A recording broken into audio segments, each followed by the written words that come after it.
Well, Nate and I are at Kabul International Airport, and we're about to head over to Camp Phoenix to see if we can pick up a helicopter ride to get out east. Day 22 starts right now.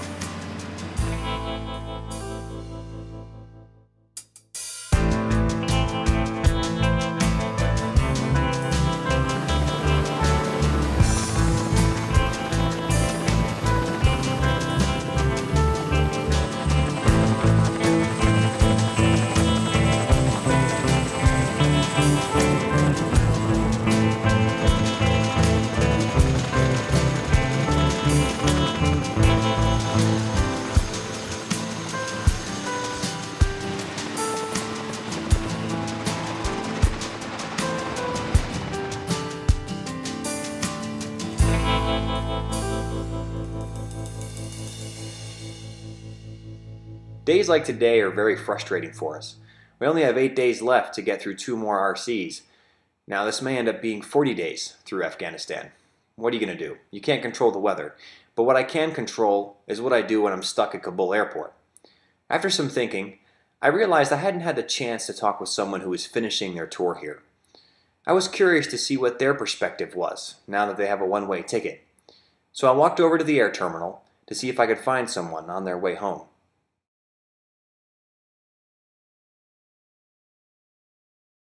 You know, I'll be honest, the funniest thing, I had a very indoor job my whole Air Force career, and then being a first sergeant's a very office job.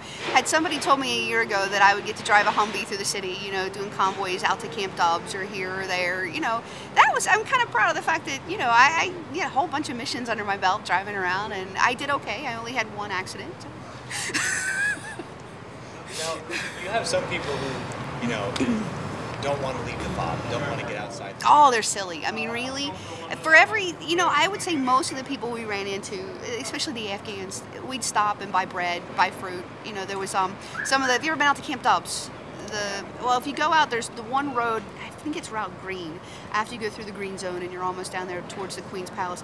There are a lot of shops and stalls and market kind of area along the street. You stop and we bought fruit a couple of times, we bought bread. Even out here on Purple, on the way to the airport, we'd stop and buy bread once in a while. And we were out at a couple of the shooting ranges and kids come up. They like to collect the brass when you're done.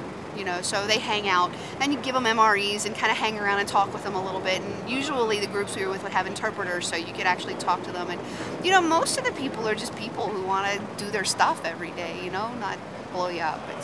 So I would say, really, if you just spent your whole time on the fob here, you totally missed out. So.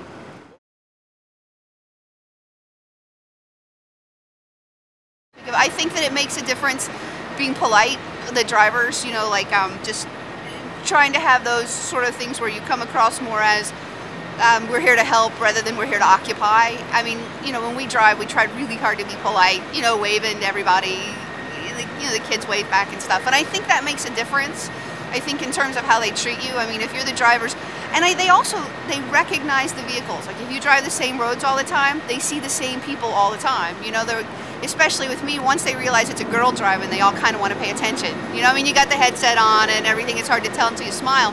But you see a lot of the same people over and over again, and I know they recognize the rude ones. You know, and I think it makes a difference if you try to be friendly.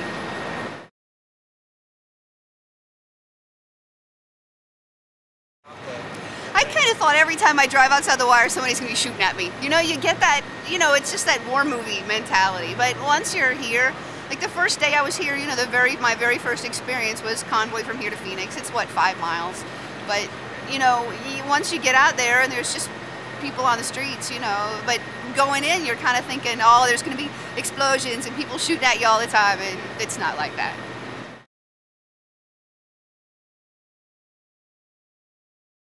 You know, I think it's just a shame that it is the way it is. You know, I mean, you read up on the history and stuff, and I don't think there's any one thing that made it the way it is. But when you get to actually meet the Afghan people, you know, it's just such a shame that, like many of them, all they know is war, or all they know is oppressing women, or all they know is, you know, and there's a shame in that. But Like Hussein, the shopkeeper over at Phoenix, he and I had a long conversation. I told him I was driving to Georgia to see my daughter, and he asked how far it is, and I tell him, and he says, well, who goes with you? And I'm like, I don't know, I'm probably just going to get in my car and drive. And he's like, well, do you take a gun?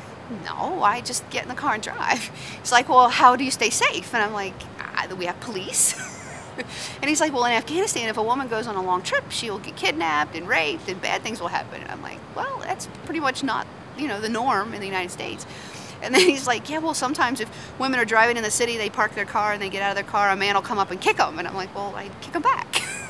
Just for him to understand, for someone who spends so much time with Americans, all day, every day with Americans, and he still has no idea, that the culture is so different and that people have a lot more freedoms other places. But you would like to see him, not have the war and not have all that.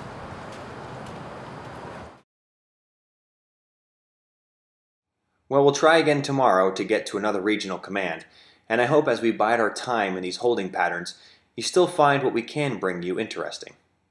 Join us tomorrow as we continue 30 days through Afghanistan.